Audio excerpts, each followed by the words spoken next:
نحمده ونصلي على رسوله الكريم اما بعد فاعوذ بالله من الشيطان الرجيم بسم الله الرحمن الرحيم رب اشرح لي صدري ويسر لي امري واحلل عقدة من لساني يفقهوا قولي والذين اذا فعلوا فاحشة، وہ لوگ جب کوئی بے حیائی کا کام کر بیٹھتے ہیں. فاحشہ کہتے ہیں نا وہ گناہ جس کا ضرر دوسروں تک پہنچے، بڑی ہوئی بدی. او ظلموا انفسہم، یا اپنی جانوں پر ظلم کر بیٹھتے ہیں. ذکر اللہ کا ذکر کرنے لگتے ہیں. تو پیچھے غصے کا علاج بھی کیا بتایا گیا تھا کہ ذکر کریں، تو یہاں بھی ذکر علاج بتایا جا رہا ہے. اس سے یہ بات پتہ چلتی ہے کہ گناہوں کی صفائی اللہ کے ذکر سے ہوتی. ان الحسنات یذہبن السیئات، پچھلے قصوروں کی معافی کے لیے کیا کرنا چاہیے؟ ذکر کرنا چاہیے. فاستغفروا لذنوبہم، پھر اپنے گناہوں کی بخشش چاہتے ہیں، معافی چاہتے ہیں. اس میں زبانی استغفار بھی ہے، پیچھے بھی کہا گیا نا سارعوا الی مغفرۃ، مغفرت کی طرف دوڑ لگاؤ، جلدی کرو. نبی صلی اللہ علیہ وسلم نے فرمایا جو شخص مجھ جیسا وضو کرے پھر 2 رکعت نماز ادا کرے جس میں اپنے دل سے باتیں نہ کرے تو اللہ تعالیٰ اس کے تمام گناہ معاف کر دیتا ہے. یعنی صلاۃ توبہ یا استغفار بھی پڑھی جا سکتی ہے. ایک روایت میں آتا ہے نا التائب من الذنب کمن لا ذنب لہ، گناہ سے توبہ کرنے والا ایسا ہے گویا اس نے گناہ کیا ہی نہ ہو. فاستغفروا لذنوبہم، پھر وہ اپنے گناہوں کی بخشش چاہتے ہیں. وَمَن يَغْفِرُ الذُّنُوبَ إِلَّا اللَّهُ، اور اللہ کے سوا ہے کون جو گناہ بخش سکے. نبی صلی اللہ علیہ وسلم نے فرمایا کہ ابلیس نے کہا اے رب مجھے تیری عزت کی قسم میں بنی آدم کو آخری دم تک بہکاتا رہوں گا. اللہ تعالیٰ نے فرمایا مجھے بھی میرے جلال اور عزت کی قسم جب تک وہ مجھ سے بخشش مانگتے رہیں گے میں بھی انہیں بخشتا رہوں گا. یعنی غلطی ہونا تو ایک طبعی امر ہے، لیکن اس پر توبہ کر لینا اور پلٹ آنا بہت ضروری ہے. اور یہاں پر مسیحی اس عقیدے کی بھی تردید ہوتی ہے نا جس میں آتا ہے کہ گناہوں کی معافی مسیح علیہ السلام بلکہ ان کے نائبوں کے اختیار میں ہے. وہ یوحنا میں آتا ہے جس طرح باپ نے مجھے بھیجا میں تمہیں بھیجتا ہوں، اور یہ کہہ کر ان پر پھونکا اور ان سے کہا کہ روح القدس کو لو. جن کے گناہ تم بخشو ان کے بخشے گئے ہیں، اور جن کے گناہ تم قائم رکھو ان کے گناہ قائم رکھے گئے ہیں. جو کنفیشن ہے یہ اسی سے نکلا ہے نا. نہیں، اللہ کے سوا کوئی کسی کے گناہ نہیں بخش سکتا. جب تک وہ نہ بخشے بخشش نہیں ہو سکتی. اس لیے اس سے بخشش مانگنے میں جلدی کرنی چاہیے. وَمَن يَغْفِرُ الذُّنُوبَ إِلَّا اللَّهُ، اور اللہ کے سوا ہے کون جو بخشش کرے گناہوں کی. وَلَمْ يُصِرُّوا عَلَى مَا فَعَلُوا، اور وہ اصرار نہیں کرتے اس پر جو انہوں نے کیا. یعنی بخشش کے لیے شرط کیا ہے کہ گناہ چھوڑ دیا جائے، گناہ پہ اصرار نہ کیا جائے، ہٹ دھرمی نہ کی جائے. یسرو سواد رے کسی غلطی پہ سختی سے جم جانے کو کہتے ہیں. یعنی اپنی غلطی کو چھوڑ دے، اس پہ اصرار نہ کرے، کیونکہ اصرار کے ساتھ گناہ نہیں معاف ہوتے. تو جو استغفار کرتا ہے اور جو معافی چاہتا ہے اس کو چاہیے کہ اپنی غلطی کو پھر چھوڑ دے. نبی صلی اللہ علیہ وسلم نے فرمایا جس شخص نے اپنے گناہ کی معافی مانگ لی اس نے ضد نہیں کی، جس نے توبہ کی گویا اس نے گناہ کیا ہی نہیں. وَهُمْ يَعْلَمُونَ، اور وہ جانتے ہیں. أُولَئِكَ جَزَاؤُهُمْ مَغْفِرَةٌ مِّن رَّبِّهِمْ، ایسے ہی لوگوں کو بطور جزا ان کے رب کی طرف سے بخشش عنایت ہوگی. اور کیا ملے گا؟ وَجَنَّاتٌ، اور باغات، تجری من تحتها الانہار، جن کے نیچے نہریں بہتی ہوں گی. خالدین فیہا، اس میں ہمیشہ رہنے والے ہیں. وَنِعْمَ أَجْرُ الْعَامِلِينَ، کتنا اچھا اجر ہے عمل کرنے والوں کا. صرف باتیں کافی نہیں، عمل ضروری ہے. کون کون سا عمل؟ جو پچھلی آیات میں بتایا گیا. قد خلت من قبلکم سنن، تحقیق گزر چکی تم سے پہلے کئی امتیں. سنن ان کا لفظ جو ہے یہ سنت ان کی جمع ہے. طریقے، راہیں، واقعات، امتیں، پہلے بہت سی امتیں گزر چکی یا ان کے طریقے گزر چکے. فسیروا فی الارض، پس چلو پھرو زمین میں. فانظروا، پھر دیکھو. کیف کان عاقبۃ المکذبین، جھٹلانے والوں کا انجام کیسے ہوا. دیکھو قوم نوح کو، قوم عاد، قوم سمود، قوم لوط، قوم فرعون، ان سب کے ساتھ کیا ہوا، ان پر کیا گزری، ان جھٹلانے والوں کا انجام کیا ہوا. ھذا بیان للناس، یہ ایک بیان ہے سب لوگوں کے لیے. وہدن، اور ہدایت. وموعظۃ، اور نصیحت. للمتقین، تقوی والوں کے لیے. کیا بیان، کیا نصیحت، کیا عبرت، کہ دیکھو دنیا میں کئی قومیں آئیں اور کئی چلی گئیں، مختلف تہذیبیں بنی اور مٹ گئیں. کوئی یونانی تہذیب تھی، کوئی رومی تھی، کوئی ہندی تھی، کوئی مصری تھی، لیکن سب آئے اور چلے گئے. اور ان میں کامیاب وہی لوگ ہوئے جنہوں نے اطاعت کی راہ اختیار کی، تقوی کی، اور انہی کے حصے میں ناکامی آئی جنہوں نے اللہ کی باتوں کو جھٹلا دیا. اب اس نصیحت کے بعد پھر تبصرہ ہے جنگ احد پر. وَلَا تَهِنُوا، اور کمزوری نہ دکھاؤ، سستی نہ دکھاؤ. تہنو کا لفظ وہن سے ہے، واو ہے نون. وہن کہتے ہیں کمزور ہونے کو. اس کا استعمال مادی طور پر ہو تو ہڈی یا سخت چیز کا کمزور ہونا ہوتا ہے، جیسے بڑھاپا. اور مانوی استعمال ہو تو عمل کی کمزوری یا اخلاقی کمزوری مراد ہے. یعنی یا تو جسمانی طور پر کمزور ہونا، جیسے ماں بچے کی پیدائش میں کمزور ہوتی ہے تو وہنن لا وہن کہا گیا، یا پھر رائے وغیرہ میں کمزوری پیدا ہو جانا، اخلاقی کمزوریاں پیدا ہو جانا. فرمایا ولا تہنوا، کمزور نہ پڑو، بودے نہ پڑو، سست نہ ہو. ولا تحزنوا، اور غم نہ کرو. حزن، حزن، کسی معاملے میں طبیعت کا بے چین رہنا، غم و اندوہ، اضطراری کیفیت. یعنی جنگ میں جو کچھ ہو چکا سو ہو چکا، اب اس پچھلے شوق کی وجہ سے، اس حادثے کی وجہ سے آئندہ کے لیے اپنی ہمت پست نہ کرو اور نہ اس کا غم مناتے رہو. وَأَنْتُمُ الْأَعْلَوْنَ، اور تم ہی بلند ہوگے، تم ہی غالب رہو گے. اعلون کا لفظ علا یعلو علون سے ہے، یعنی تم ہی بلند رہو گے. ان کنتم مؤمنین، اگر تم مومن ہوئے، اگر تم نے ایمان کے تقاضے پورے کیے تو پھر بلندی تمہارے ہی مقدر میں ہوگی. لیکن آج جب ہم دیکھتے ہیں کہ مسلمان پستی کی طرف جا رہے ہیں، زوال کی طرف جا رہے ہیں، بلندیوں سے نیچے آ رہے ہیں، تو پھر کمی کہاں ہے، کوتاہی کہاں ہے، کس چیز کی کمی بتائی جا رہی ہے یہاں؟ ایمان کی. تو آج ہم سب کو پھر اصل طاقت جو حاصل کرنی ہے وہ کس میں؟ ایمان میں. کیونکہ ایمان مضبوط ہو تو انسان ہر چیز کا مقابلہ کر سکتا ہے. آج بھی ہو گر ابراہیم کا ایمان پیدا، آگ کر سکتی ہے انداز گلستاں پیدا. حضرت ابراہیم علیہ السلام کے لیے آگ کیوں گلزار بنی؟ اس لیے کہ ان کے اندر ایمان تھا. اگر ہمارے اندر بھی سچا ایمان پیدا ہو جائے تو دشمن مقابلے پہ ٹھہر نہیں سکتا.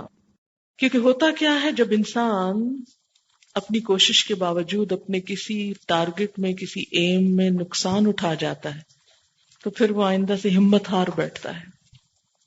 چھوڑ دو اس کام کو، فائدہ ہی کوئی نہیں کرنے، میں کر ہی نہیں سکتی. شکست کس کو جنم دیتی ہے؟ سستی کو، ہمت ہارنے کو. فرمایا نہیں، ہمت نہیں ہارنی. ولا تہنوا، سست نہیں پڑنا. ولا تحزنوا، غم بھی نہیں کرنا. 70 شہید ہو گئے، گھر گھر میں صف ماتم، بے شمار زخمی ہوئے، خود نبی صلی اللہ علیہ وسلم کے دندان مبارک شہید ہوئے. جو بچے انہوں نے سخت چوٹیں کھائیں. آپ دیکھیں کہ شکست بہت خراب لفظ ہے، جو سنتا ہے وہ دل توڑ بیٹھتا ہے، نہیں میں نے نہیں کرنا، حوصلہ ہار بیٹھتا ہے. فرمان نہیں، لا تہنوا، کوئی سستی نہیں، ولا تحزن، کوئی غم نہیں، مت غم مناؤ. وَأَنْتُمُ الْأَعْلَوْنَ، آئندہ کے لیے امید رکھو، اپنی غلطیوں پہ نظر رکھو. وَأَنْتُمُ الْأَعْلَوْنَ إِن كُنتُم مُؤْمِنِينَ، تم ہی غالب رہو گے اگر تم مومن ہوئے.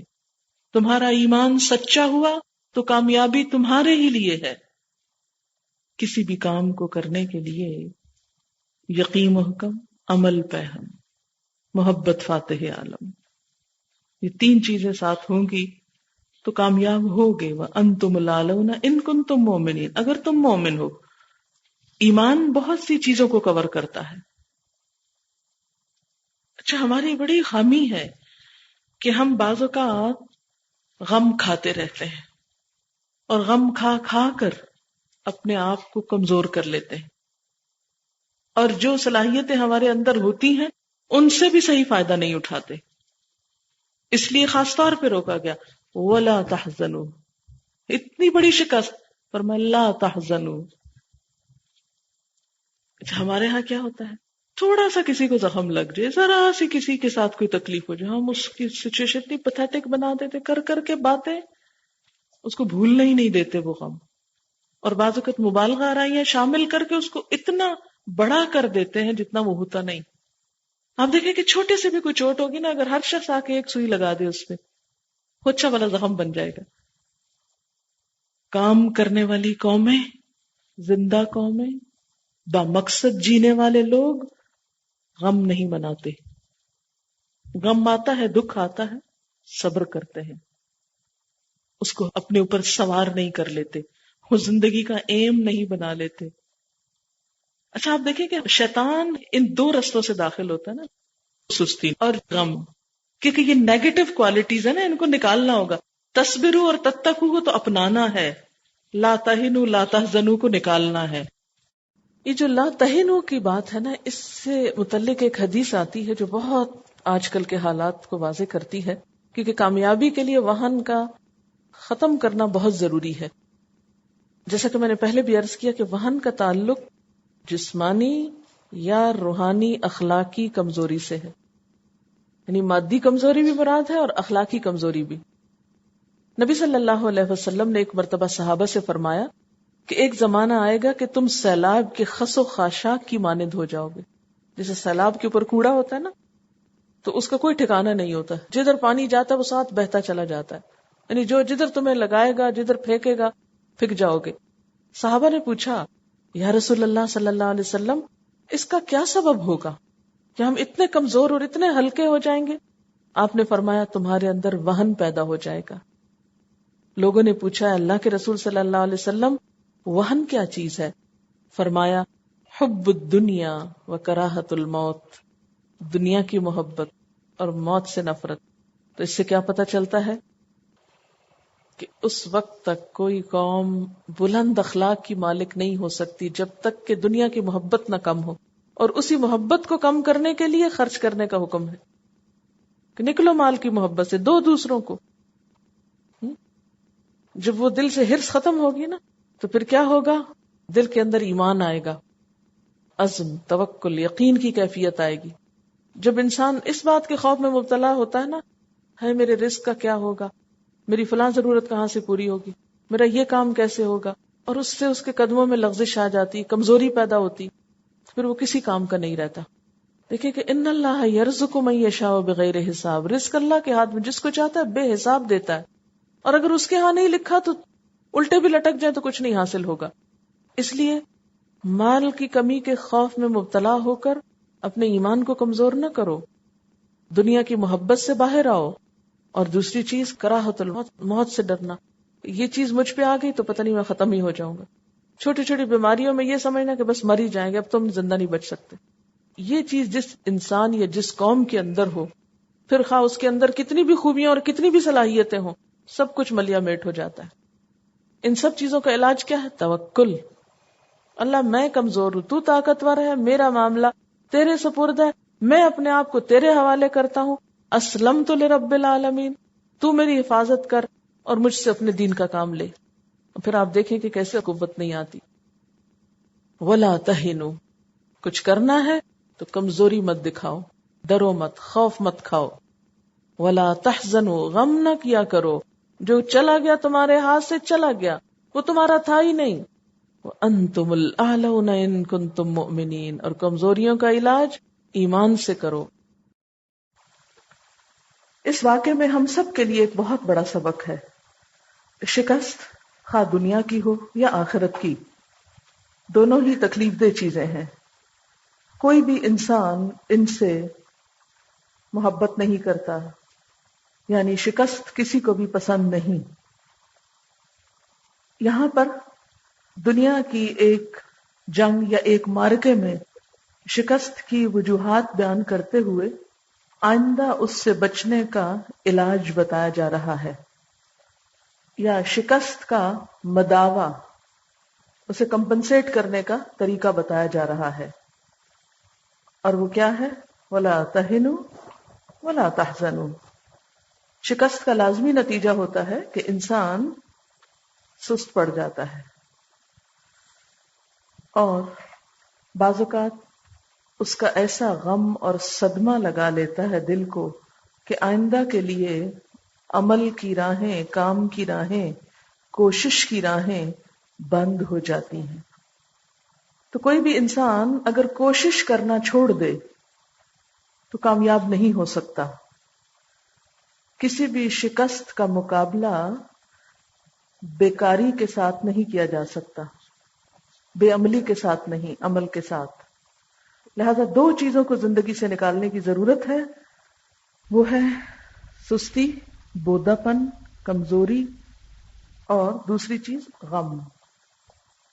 اگر ہم غم اور مایوسی کی کیفیت کو دل میں روک بنا کر بیٹھے رہیں گے تو پھر پس سے پستر ہوتے جائیں گے۔ وَلَا تَهِنُوا وَلَا تَحْزَنُوا وَأَنْتُمُ الْأَعْلَوْنَ إِن كُنتُم مُؤْمِنِينَ۔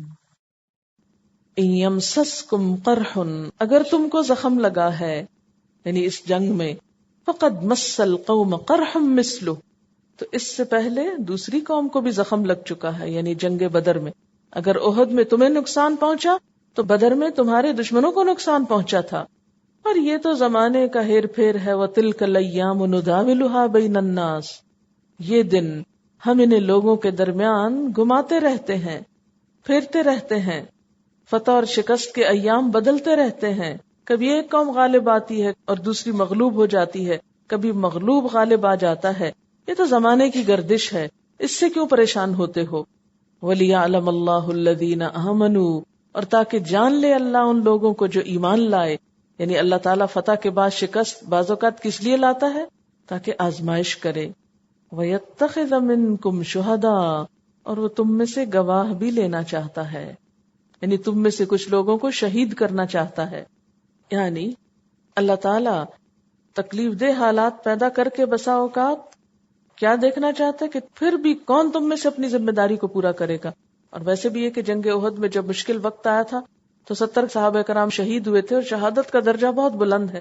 فرمایا کہ ہر چیز میں روشن خیال رہو، آپٹمسٹک رہو، نقصان میں بھی فائدے کی چیزیں تلاش کرو۔ ان مع العسر یسرا، تنگی کے ساتھ آسانی بھی ہوتی ہے۔ اگر حالات تمہارے فیور میں نہیں تو تم دیکھو گے وہاں سے بھی خیر پھوٹے گی۔ اس لیے کبھی بھی مایوس نہ ہو، مایوسی کفر ہے، مایوسی وہن پیدا کرتی ہے، مایوسی انسان کو پیچھے لے جاتی ہے۔ واللہ لا يحب الظالمین، اور اللہ ظالموں سے محبت نہیں رکھتا۔ کون ہے ظالم؟ جو مایوس ہونے والے ہیں اور جو اللہ کی اطاعت نہیں کرنے والے۔ اور اللہ تعالیٰ یہ دن اس لیے بھی تم پر لایا ہے وَلِيُمَحِّصَ اللَّهُ الَّذِينَ آمَنُوا، تاکہ اللہ ایمان والوں کو چن لے۔ وہ دیکھنا چاہتا ہے نا کہ سچا ایمان کس کا ہے۔ یمحص کا لفظ میم ہے صاد سے ہے، محض کہتے ہیں خالص کرنا، کھوٹ اور عیب سے پاک کرنا۔ وَيَمْحَقَ الْكَافِرِينَ، اور کافروں کو مٹانا چاہتا ہے، میم ہے قاف۔ کسی چیز کو کمزور اور مزمحل بنا دینا، باطل کر دینا، بے برکت اور بے جان بنا دینا، گھٹا دینا، کم کر دینا۔ یعنی اللہ مومنوں کے اوپر جب تکلیف لاتا ہے تو کس لیے؟ تاکہ مومن اور چمک اٹھیں، نکھر اٹھیں۔ اور کافروں پہ تکلیف لاتا ہے تو کس لیے؟ کہ وہ ختم ہو جائیں، کیونکہ ان کے لیے تو کوئی آخرت نہیں ہے نا۔ ان کو تو جب نقصان ہوتا ہے تو مایوسی ان پہ چھا جاتی ہے اور پھر وہ ختم ہو جاتے ہیں۔ یعنی تکلیف مومن کے لیے کس کا سبب بنتی ہے؟ ایمان میں اضافے کا سبب۔ خالص ہونے کا سبب، آگے بڑھنے کا سبب، اور کافر کے لیے مایوسی کا سبب، ختم ہو جانے کا سبب. یعنی تکلیف میں مومن چمک اٹھتا ہے، آزمائش سے مومن نکھر اٹھتا ہے، اور ایسے حالات میں کافر ختم ہو کر رہ جاتا ہے، وہ سروائیو نہیں کر سکتا کیونکہ اس کا حوصلہ ہی نہیں. تو پھر صبر کا ہی تو امتحان ہے نا. ام حسبتم ان تدخلوا الجنہ، کیا تم نے سمجھ رکھا ہے تم یوں ہی جنت میں داخل ہو جاؤ گے؟ وَلَمَّا يَعْلَمِ اللَّهُ الَّذِينَ جَاهَدُوا مِنْكُمْ، حالانکہ اللہ نے ابھی جانا ہی نہیں ان لوگوں کو جنہوں نے تم میں سے جہاد کیا. یعنی جنت میں جانے کے لیے مشقتیں تو لازمن آئیں گی، مشقتوں کا آنا تو ضروری ہے. جنت کانٹوں بھرا رستہ ہے. وَيَعْلَمَ الصَّابِرِينَ، اور اس آزمائش کے ذریعے اللہ صابروں کو بھی دیکھنا چاہتا تھا کہ صابر کون ہے. تکلیف آنے کے بعد بھی کون ایمان پہ جمے رہتا ہے، کون اپنے مقصد پہ قائم رہتا ہے. ورنہ عام طور پر کیا ہوتا ہے، جب ہمارے راستے میں کوئی تکلیف آتی ہے، اور خصوصاً نیکی کے راستے، دنیا کے کام میں تکلیف بھی آئے تو ہم کہتے ہیں پھر کیا کریں، کام تو کرنا ہی ہے نا. لیکن دین کے راستے میں تکلیف آئے تو ہم فوراً سوچتے ہیں شاید یہ راستہ ہی ٹھیک نہیں، شاید اللہ کو منظور ہی نہیں کہ میں کوئی اچھا کام کروں، اور ایسے بہت سے بہانے کر کے پیچھے پلٹ جاتے ہیں. تو اللہ تعالیٰ فرماتے ہیں یہ میں ٹیسٹ کر کر کے دیکھتا رہتا ہوں، کون جمتا ہے، کون سچا ہے، کون خالص ہے، کون واقعی میرے لیے آیا ہے.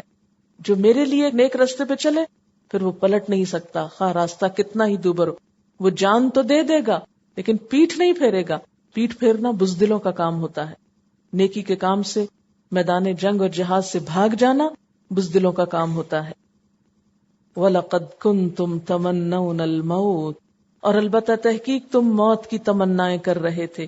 اشارہ ہے ان صحابہ کرام کی طرف جو شہادت کا شوق لیے ہوئے مدینہ سے باہر نکل کر جنگ کرنا چاہتے تھے.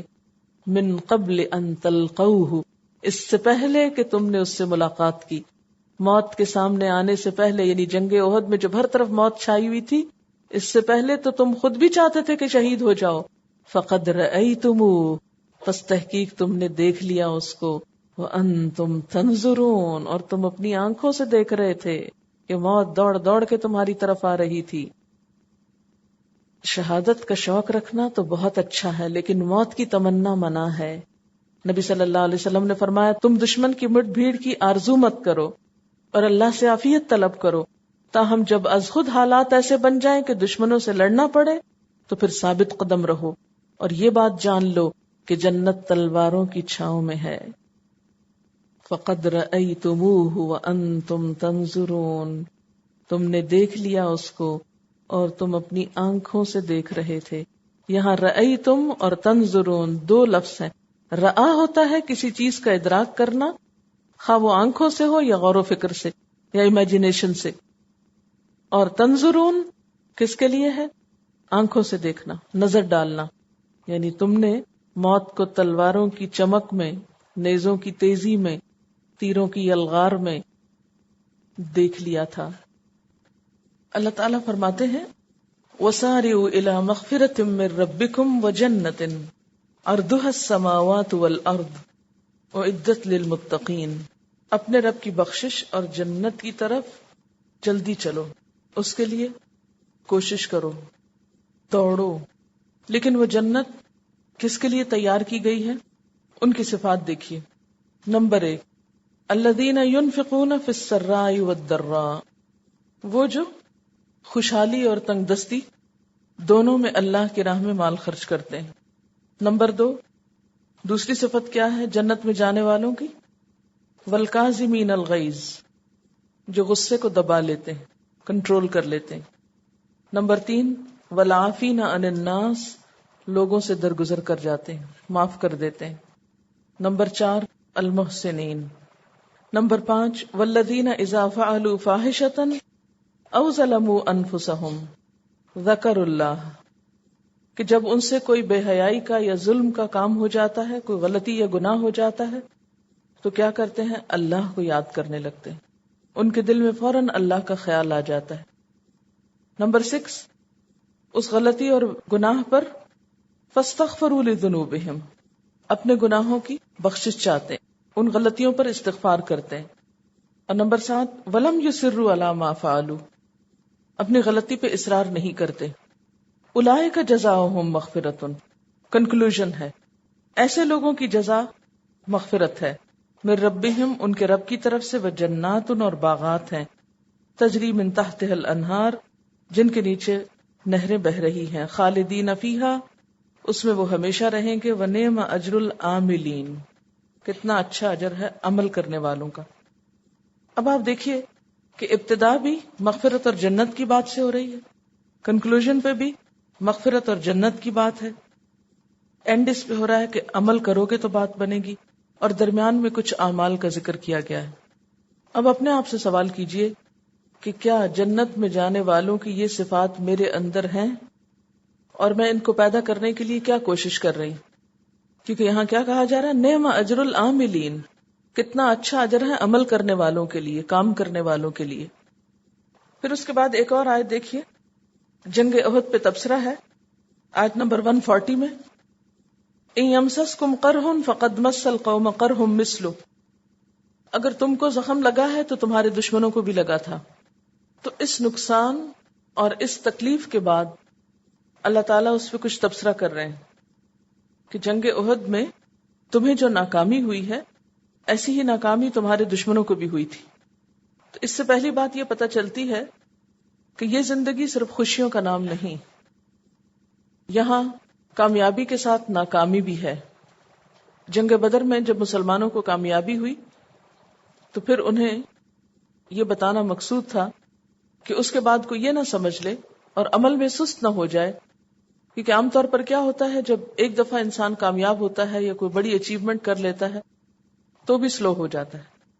جس طرح شکست کے بعد انسان کے اوپر عام طور پر بیکاری کا ایک فیز آتا ہے، ڈپریشن کا، تو بعینہ ہی اسی طرح بسا اوقات خوشی کے بعد بھی انسان بیکاری کی طرف لوٹتا ہے.